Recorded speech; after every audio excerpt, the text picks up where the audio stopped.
You guys want to know something that I absolutely hate about myself? Because I could talk a big game and tell you all these things that I'm doing that I'm proud of, but let me tell you something that absolutely pisses me off, all right? I talk a big game about, oh, I don't do social media. I barely have a Facebook. Like, I haven't posted anything in 4 years. I don't even check it. I just use it for the Facebook dating. I deleted my Instagram. I deleted Snapchat. I don't have TikTok. I even banned YouTube Shorts on my phone. Like, I don't watch short form content. But let me tell you, time wasting abilities, I'm still a pro at it. Like, I am still a pro at using my phone and still a pro at irritating myself for just having so much time sucked away from me using my phone. And it does piss me off. And even though I'm not proud of it, I'm going to say it's mostly on the dating apps. So I have Tinder, Bumble, Hinge, and I use those in hopes of finding a partner. And I look at my screen time and I'm like, holy smokes, an hour on Hinge, 20 minutes on Tinder, like 20 minutes on Bumble. What am I doing? And that's just a day. Like, I looked at that one day and that was just one single day. Like, I don't know about you, but on Hinge, I'm just like thinking about, okay, what do I send this chick? What do I say? But I am literally just as bad as someone doom scrolling on TikTok, if not worse. Because think about it, at least on TikTok, you're up to date with like the trends and stuff. I'm over here just trying to get something, you know? And oh my gosh, it just infuriated me to no end. And it makes me want to delete the apps. But then I think to myself, how in the world will I even like find someone to go on a date with? Like, it's 2026. What do I do? So we're stuck in that complex of things. I think now that it's better weather outside, I think I do just have to bite the bullet and kind of delete the apps and hope that I meet someone in real life, because in all honesty, like this channel is going to be highlighted for its honesty, because I'm not going to hold anything back. It's going to be quite frank with stuff. But I find my strongest attraction towards people, at least recently, when I don't find them on the app. Like, one time I was attracted to my post office supervisor, and I thought she was like the greatest thing since sliced bread. You know, I thought she was so cool. I invited her out to go play pool. I invited her out to go play football with me, like just catch. And we went to the bar a couple times, and she was really, really cool. And I low-key got obsessed with her, and it felt good, but it probably wasn't the healthiest thing. But then I go on these apps, and I try to get a date, and I go on a date, and it doesn't go bad. Like, the chicks I meet are nice, but I don't have that same chemistry attraction towards them. And another chick that I was trying to talk to was through a mutual friend. So, like, the feelings that I get for girls are stronger when I find them off the app. And I don't know if that's just happenstance or if it's a pattern that I should actually investigate, because what if my love is not found on the apps? What if these apps give you artificial love from someone and we have to put in the work outside of the apps to go find someone real? I don't know. I'm just spitballing out there. That's something that really pissed me off this week. The realization that, damn, I actually do waste a lot of time, even if I'm not on like TikTok or Instagram Reels. I'm still just as bad as everyone else. So I gotta fix that. That's a me thing. Another thing going on this week is, well, it's marathon day in like 2 days. So I talked about it last week, but by the time this comes out, I would have done the marathon yesterday. So hopefully I ran a good race. The goal is to get sub 4 hours. Like, that's my B goal. My A goal is to get sub 356, because the first marathon I ever ran was a 356.23 or something like that. And my A goal would be to beat that. All right, I have run every day for like the past 310 days, and I feel like my body is conditioned to do so. But get a load of this. I don't know if you can tell. I'm sorry if that was gross. That was just for exaggeration purposes. I think I got sick a little bit. Like, my roomie, he was hacking up a lung the other day, like earlier this week, and now my nose feels weird. My throat is scratchy, and this started yesterday, and it escalated today, and I'm just hoping it doesn't carry on into tomorrow and the following day. My marathon is 2 days out. It really does suck thinking about the idea that, my ass might be sick when I have to run a marathon, because not only have I put in so much effort to be able to run this, like I put in back-to-back long runs of 20 miles. I've been running consistently for almost a full year. Like, I have trained hard for this. I would just hate for it to be thrown out the window because I got sick. And I don't even know how my roomie got sick. But I've been dealing with that. It's annoying. I'm trying to go to bed early. I'm trying to drink lots of water. I'm trying to do all the things to make it so I can go to the start line feeling the best that I can, chugging some Dayquil. Oh my gosh, I even withheld my gym session today because I'm just trying to relax. But I think after this, I'm going to go out and go for a little bike ride. But I digress.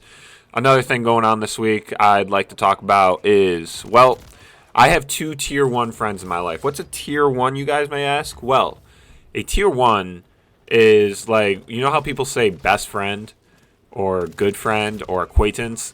I feel like that's the tier list. You got best friends, which are equatable to tier 1, and then you got good friends that are equatable to tier 2, acquaintances that are like tier 3, and then just like people you know. So I know acquaintances and people you know might be a little interchangeable, but hear me out.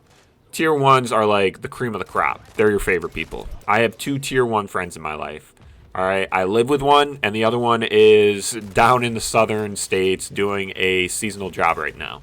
But me and him, we like to plan stuff in the future, and next month, almost exactly a month from now, we're planning on going for a bike ride along the canal all the way down to Albany. So we're excited for that. If that doesn't pan out because we don't have enough days, because it's going to take them a couple days to travel up, we're trying to go to the Adirondacks and do some high peaks. Just having stuff like that on the radar in the near future. A month isn't forever away, but it isn't super close. It gives me like enough time to be excited for it, and I like that.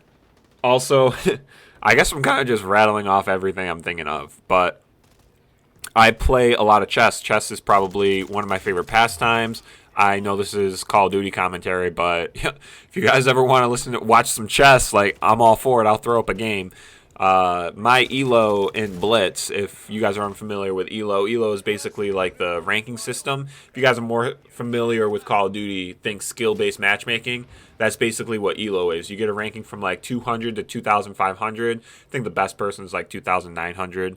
Shout out Magnus Carlsen. My ELO is so close to 1,000 for 5-minute Blitz games, and I am so nervous to continue playing. I think my rating is like a 993.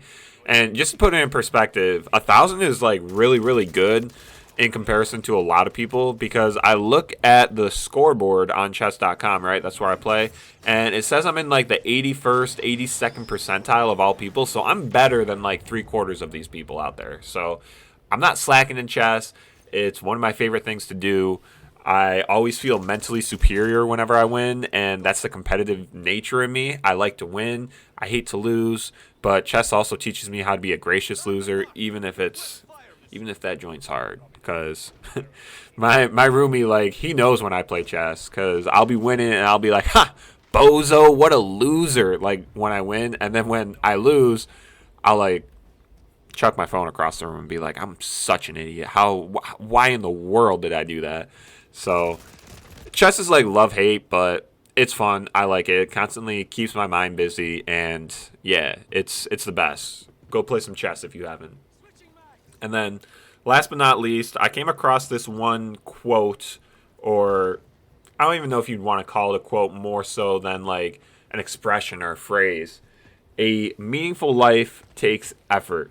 And today, more so this week, I've kind of really been embodying that, especially as I've been getting a little under the weather the past couple days. So I got the snot runs, I got the little congestion up in the throat and the head, and it feels like, you know what, it's hard to live a life that is meaningful because it takes a lot of effort to do stuff right now. And yes, you have to have grace on yourself when you're sick, but I also feel like I'm not over the top sick. Like, it's just like a little cold. Like, it could pass as allergies for all I know.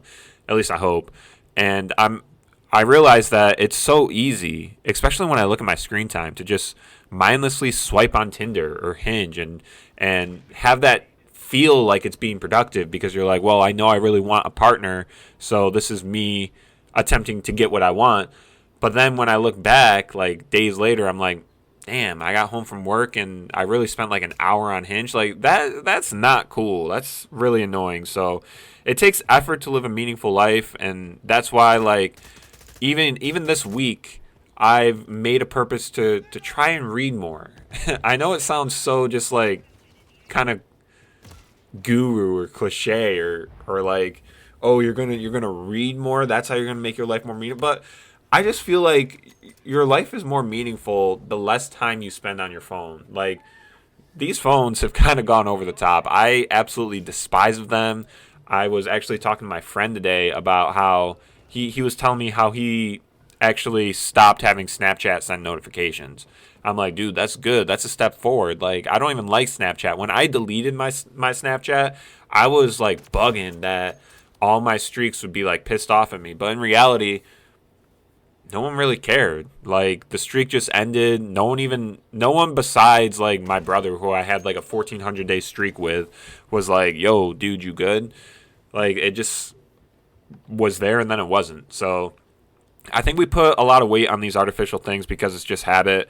And once I deleted Snapchat, it was weird for a little bit. My phone was a little quiet, but then I got used to it, and now it is what it is. And now I try to seek that dopamine off of dating apps, and it pisses me off because I got to work on that. But anyways, yeah, I figure instead of doing those apps, I want to grind more on the YouTube. I'm trying to do the consistency over volume. Like, I want to do once a week for a really, really, really long time versus every day for like 2 months. I know the long term is going to pay off. So I'm trying to do the consistency route. I feel a lot better when I go for a bike ride, go for a gym session, do some journaling, do some reading. I'm just trying to do more meaningful tasks than just end up glued to my phone, because that just makes me feel so hollow on the inside. So you're not alone if you are experiencing some days where you're like, all I did was just scroll my phone, because it'd be like that. It's 2026. All right? Head up.